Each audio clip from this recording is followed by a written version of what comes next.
شعیب علیہ السلام نے کیا کہا؟ یا قومی لا یجرمنکم شقاقی ان یصیبکم مثل ما اصاب قوم نوح او قوم ہود او قوم صالح. اے میری قوم، تو اچھا اس قوم کو بھی واقعات معلوم تھے، اس آیت سے پتہ چلتا ہے. اے میری قوم، ایسا نہ ہو کہ جو عذاب نوح علیہ السلام کی قوم پہ آیا جس کا تمہیں پتہ ہے، یا جو عذاب قوم ہود پر آیا، یا جو عذاب قوم صالح پر آیا، ایسا نہ ہو کہ وہی تم پر بھی آ جائے. اور یہ بھی کہنے لگے وما قوم لوط منکم ببعید، لوط علیہ السلام کی قوم تو بہت قریب ہے تم سے، جا کے دیکھ لو ان کے حالات، وہ تو ابھی ماضی کا قریب کا قصہ ہے. وَيَا قَوْمِ لَا يَجْرِمَنْ وَيَا قَوْمِ اسْتَغْفِرُوا رَبَّكُمْ ثُمَّ تُوبُوا إِلَيْهِ. اے میری قوم اعتراضات چھوڑ دو، استغفروا ربکم، رب سے توبہ استغفار کرو. دیکھو وہ لوگ استغفار کا مطلب سمجھتے تھے، ہم لوگ استغفار کا مطلب نہیں سمجھتے. جب شعیب علیہ السلام نے کہا استغفار کرو تو ایسا تو ان کے لیے تو بڑا آسان تھا، ایک تسبیح استغفار کی صبح پڑھ لیتے، ایک تسبیح شام کو پڑھ لیتے. تو اتنی سی بات ہے، تو ہمیں تو نماز پہ ویسی کوئی اعتراض نہیں، تو استغفار کی ایک تسبیح پہ کیا اعتراض ہوگا؟ وہ سمجھتے تھے کہ استغفار کا مطلب ہے گناہ سے توبہ، جو ڈنڈی مار رہے ہیں یہ چھوڑیں اور پھر اللہ سے توبہ کریں. یہ والی توبہ آج کل مارکیٹ سے کیا چل رہی ہے؟ بہت سی چیزیں مارکیٹ میں شارٹ ہو گئی ہیں بھائی. لوگ چینی کو روتے ہیں، یہ شارٹ ہو گئی، وہ شارٹ ہو گئی، وہ بھائی بہت ساری چیزیں شارٹ ہوئی ہیں. تو یہ والی توبہ آج کل مارکیٹ سے کیا چل رہی ہے؟ شارٹ چل رہی ہے. استغفار استغفر اللہ، ڈرامہ دیکھ کے بھی استغفار ہو رہا ہے، ہائے ہائے کیسا ہو گیا، کیسی ہیروئن ہے، توبہ توبہ، ٹھیک ہے نا کیسا ہیرو ہے، اتنا گندا گانا، توبہ توبہ استغفر اللہ. تو یہ استغفار چل رہا ہے آج کل. تو استغفار کا مطلب وہ لوگ، بولو بھائی سمجھتے. وہ کچھ لوگ بیٹھے ہوئے تھے نا، ایک بس میں جا رہے تھے، سب ایک بس میں جا رہے تھے، ذرا دیندار تھے وہ، تو سب نے تہیہ کیا بھائی اگر کوئی لڑکی خاتون واتون نظر آ گئے نا تو استغفار پڑھنا بھائی، ٹھیک ہے نا. کیا کرنا ہے؟ تاکہ نظریں نیچی کر لیں، توبہ استغفار. تو جیسے ہی ایک نے پڑھا نا استغفار استغفر اللہ، تو سب نے کہا کہاں ہے سب نے کیا کہا؟ وہ لاشعوری طور پر نکل گیا نا کہ چلو استغفار کرنے کے لیے دیکھ تو لیں. بولے بتایا کہاں.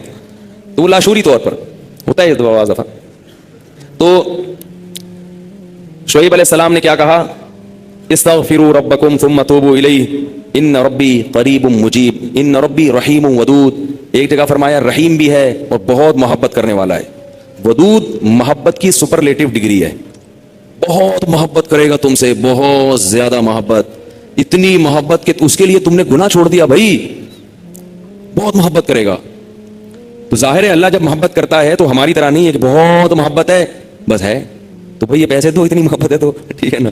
آپ کو کوئی دوست پریشانی میں آیا آپ کے پاس، بہت پریشان تھا، اس کو پیسوں کی ضرورت تھی، وہ آپ اس سے کہہ رہے ہیں یار مجھے تمہیں، آپ کو پتہ نہیں تھا کہ ابھی یہ پیسے بھی مانگ لے گا مجھ سے، کہہ رہے یار مجھے تم سے بہت محبت ہے، ایکچولی میں بتا نہیں سکتا، بہت محبت ہے.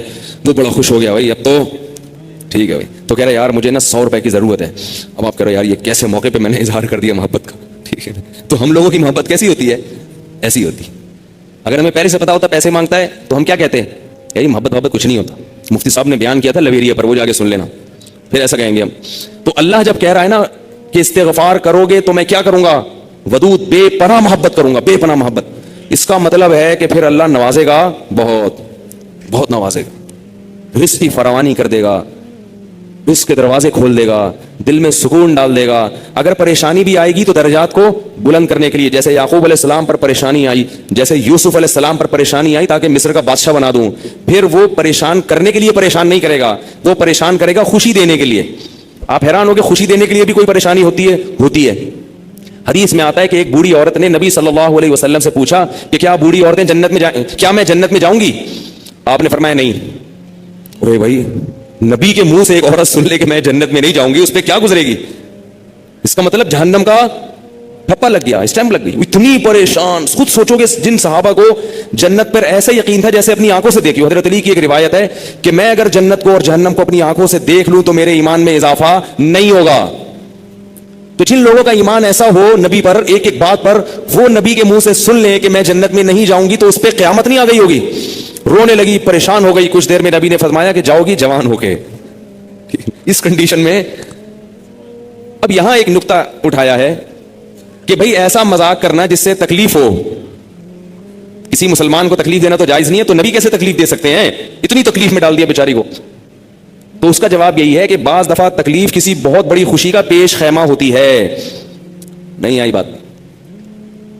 اگر پہلے تکلیف میں نہ ڈالا جاتا تو بعد میں جو اس کو راحت ہوئی ہے نا وہ راحت نہ ہوتی، وہ خوشی نہ ہوتی. اس خوشی تک پہنچانے کے لیے پہلے تھوڑا سا تنگ کرنا ضروری ہے, ورنہ وہ خوشی نہ ہوتی.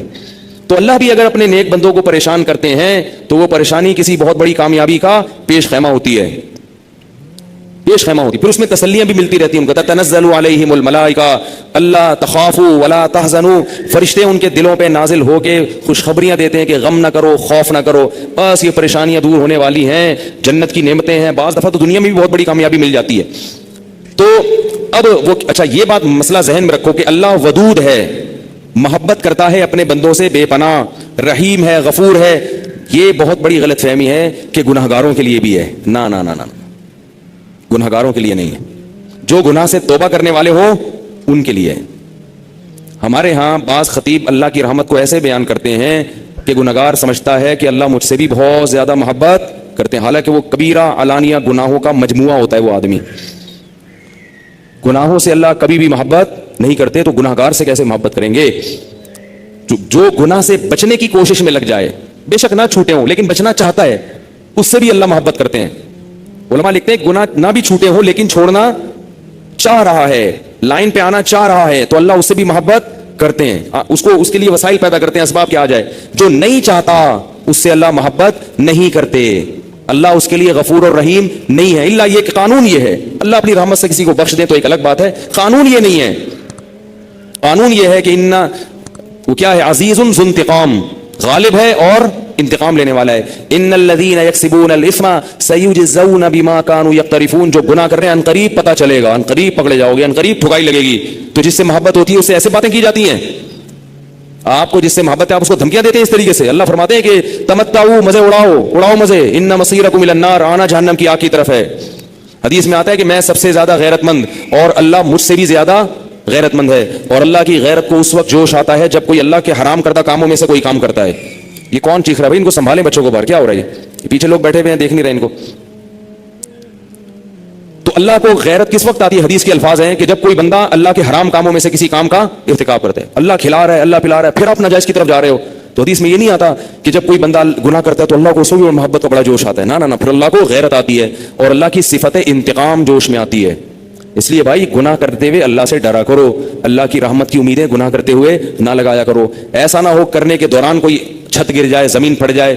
بنی اسرائیل نے گناہ کیا تھا نا, ہفتے کے دن اللہ نے منع کیا شکار مت کرو, انہوں نے کر لیا, تو کیا اللہ بڑا غفور رحیم, اللہ نے معاف کر دیا فوراً. رات کو سوئے ہیں تو صبح کیا ہوا ہے, بندر اور سور جیسی شکلیں بنی ہوئی تھی. اللہ ہم سب کو محفوظ رکھے. تو گناہ سے بچنا چاہو گے تو اللہ کی رحمتیں ہیں, اللہ کی محبتیں ہیں. گناہ سے بچنے کا ارادہ نہیں کرتے تو پھر جہنم ہے, پھر جنت نہیں ہے. سمجھ رہے ہو کہ نہیں سمجھ رہے بھائی؟ یہ باتیں کہتے ہوئے مجھے بھی ڈر لگتا ہے,